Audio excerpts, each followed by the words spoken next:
to slova, ktoré majú ísť von z kostolov, na námestia a ulice. Nie sú to slova o politickej moci, ale je to napomenutie pre všetkých, ktorí ubližujú. Varovanie pre všetkých, ktorí prekrúcajú pravdu.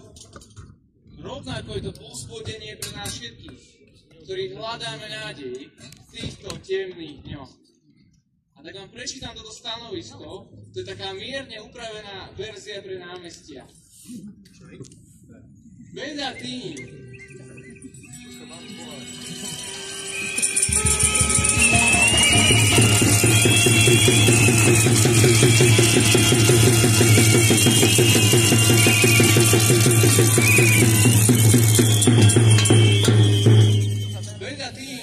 čo zlé nazývajú dobrým a dobré zlým, čo tmu pokladajú za svetlo a svetlo za tmu.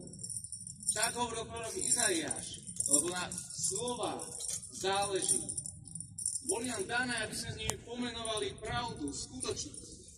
A hoci ich nikto nedokáže úplne vždycky pravdu vystihnúť, niekedy vedome či nevedome skreslujeme, tak vidíme, že dnes v našej spoločnosti začal vládnuť prevrátený jazyk. Agresor a strojca vojny je nazývaný našim spojencom.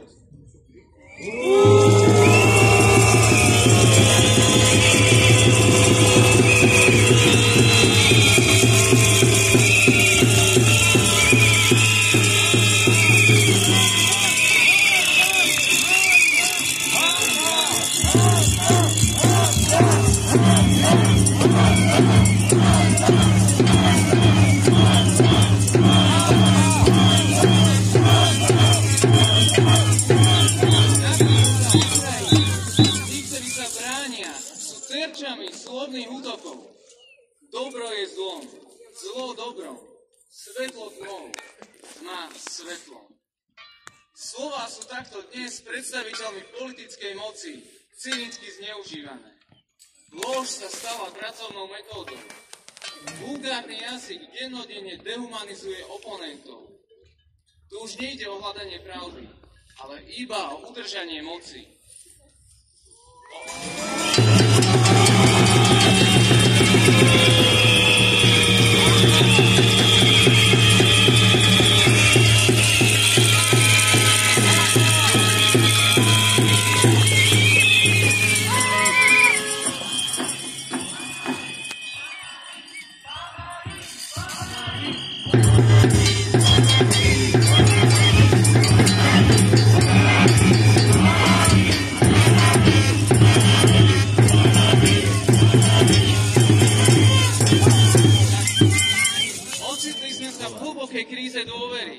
Slova už málo kto berie vážne, lebo sú vyprázdnené takýmto prevráteným jazykom. Niektorí politici slovami rozsievajú strach z vojny. Zastrašujú tých, čo chcú prejaviť kritický občiansky postoj. Dokonca spochybňujú ukotvenie Slovenska v západných demokratických štruktúrach.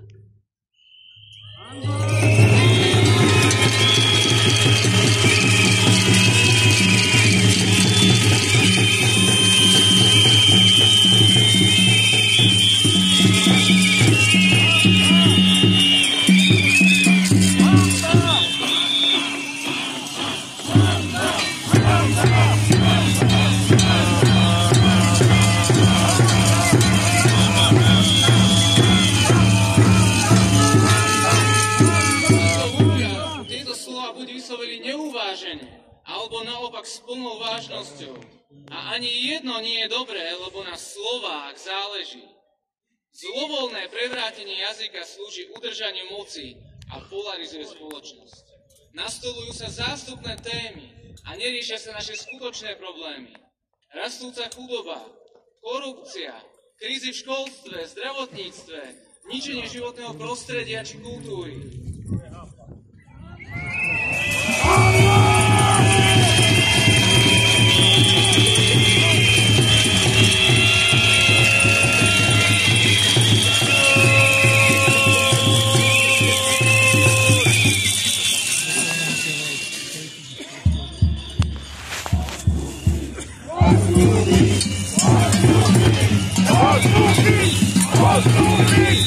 Let's go!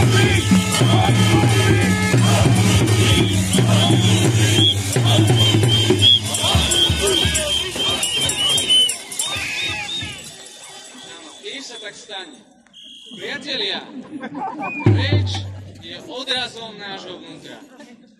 Kristus povedal, z plnosti srdca hovoria ústa. Jazyk odkrýva skutočné hodnoty človeka.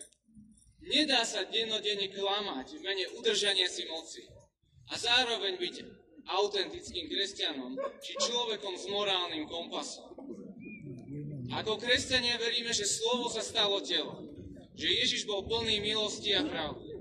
On sa dokázal spravodlivo rozhnevať, no predovšetkým komunikoval lásku, pokoj a zmierenie.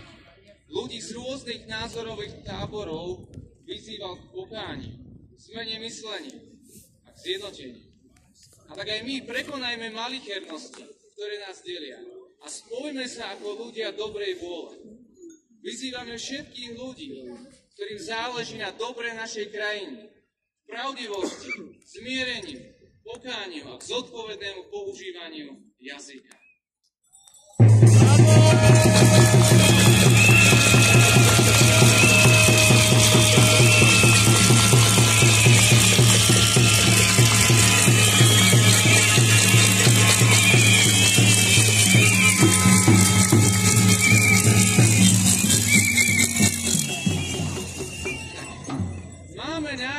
Lepšie Slovensko. Veríme v spoločnosť, ktorá bude mať dobre nastavený morálny kompas.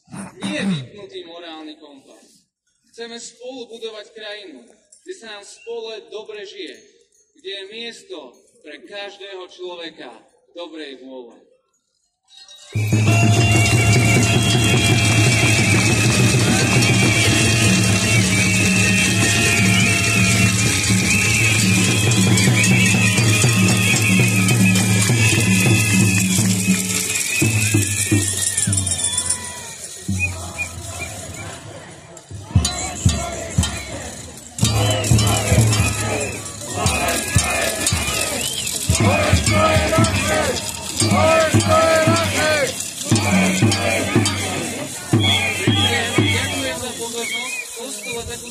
Väčšinou nemávam. No dovolte mi ešte zakončiť krátkou modlitbou, nech to, o čo tu voláme, sa stane skutočnosťou. Už čoskoro. Možno už v pondelok budeme počuť nejaké dobré správy, tak sa pripojte ku mne k modlitbe. Duchu, tak ako veríte. Drahý Bože, ďakujeme Ti za našu krajinu. Ďakujeme Ti, že Ty si spravodlivý Boh, ktorý poznáš a miluješ pravdu. Ďakujeme Ti, že Ty si ten, ktorý sa zastaneš utláčaný. A tak ťa prosím, aby sa aj toto stalo v našej krajine. Prosím ťa, odpusti nám, keď sme sa my nezastali slabých a utláčaných. Prosím ťa, odpusti nám, keď sme my dopustili zlo. A prosíme ťa, priniesť zmenu do našej krajiny. Prosíme ťa, Pane, o vládu, ktorá bude lepšia, než si zaslúžime. Tak, Pane, nech sa stane Tvoja vôľa. Amen.